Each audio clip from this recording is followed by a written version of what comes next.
നമസ്കാരം, ഭാരത് ലൈവിലേക്ക് സ്വാഗതം. കേരളത്തിലെ ട്രഷറിയുടെ അവസ്ഥ എന്താണെന്ന് എല്ലാവർക്കും അറിയാം. ഉടൻ തന്നെ ട്രഷറി പൂട്ടേണ്ടി വരുന്ന സാഹചര്യവുമാണ്. ഈയിടെയാണ് ട്രഷറി നിയന്ത്രണം 25 ലക്ഷത്തിൽ നിന്ന് 5 ലക്ഷമാക്കി കുറച്ചത്. ഇടയ്ക്ക് ഒരു മാസം ട്രഷറി നിയന്ത്രണത്തിൽ ഇളവ് വരുത്തിയിരുന്നു. അത് മുഖ്യമന്ത്രിയുടെ കട്ടൌട്ടിനും മറ്റും പരസ്യം കൊടുക്കാനാണ്, അതിന്റെ പണം കൊടുത്തു തീർക്കാനാണ് എന്ന ആരോപണം ഉയർന്നിരുന്നു. എന്നാൽ ഇപ്പോൾ മന്ത്രിമാരുടെ ഔദ്യോഗിക വസതികളുടെ അറ്റകുറ്റപ്പണിക്ക് ടെൻഡർ ക്ഷണിച്ചിരിക്കുകയാണ്. 8.47 ലക്ഷത്തിന്റെ പ്രവൃത്തികളാണ് മന്ത്രിമാരുടെ വസതികൾ നടക്കുന്നത്. 6 മാസം കൂടുമ്പോഴുള്ള അറ്റകുറ്റപ്പണികൾക്കായാണ് ടെൻഡർ ക്ഷണിച്ചിട്ടുള്ളത്. മന്ത്രിമാരായ Veena George, Sivankutty, Saji Cherian, V Abdurahiman, doctor R Bindu എന്നിവരുടെ ഔദ്യോഗിക വസതികളിലാണ് മെയിന്റനൻസ് പ്രവൃത്തികൾ നടക്കുന്നത്. ടെൻഡർ സമർപ്പിക്കാനുള്ള അവസാന തീയതി ഓഗസ്റ്റ് 24.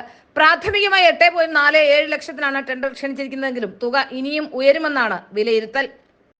ക്ലിഫ് ഹൗസ് നവീകരണത്തിന് 1.5 കോടി ചെലവാക്കിയെന്ന് മന്ത്രി മുഹമ്മദ് റിയാസ്. ക്ലിഫ് ഹൗസിലെ ചാണകക്കുഴി നിർമ്മാണം പൂർത്തിയാക്കിയപ്പോൾ 4.40 ലക്ഷം രൂപ ചെലവായെന്ന് പൊതുമരാമത്ത് വകുപ്പ് മന്ത്രി മുഹമ്മദ് റിയാസ് പറയുന്നു. ചാണകക്കുഴി നിർമ്മിക്കാൻ 2023 ഫെബ്രുവരി 16 ടെൻഡർ ക്ഷണിച്ചത്. 3.72 ലക്ഷത്തിനാണ് ടെൻഡർ ക്ഷണിച്ചത്.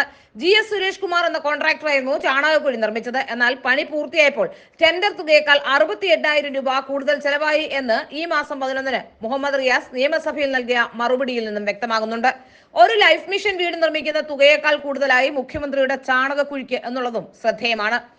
1,80,81 ലക്ഷം രൂപ ക്ലിഫ് ഹൗസിന്റെ നിർമ്മാണ പ്രവർത്തനങ്ങൾക്ക് ഈ സർക്കാരിന്റെ കാലത്ത്, അതായത് 2021 മെയ് മുതൽ ചെലവായെന്നും മുഹമ്മദ് റിയാസ് വ്യക്തമാക്കുന്നു.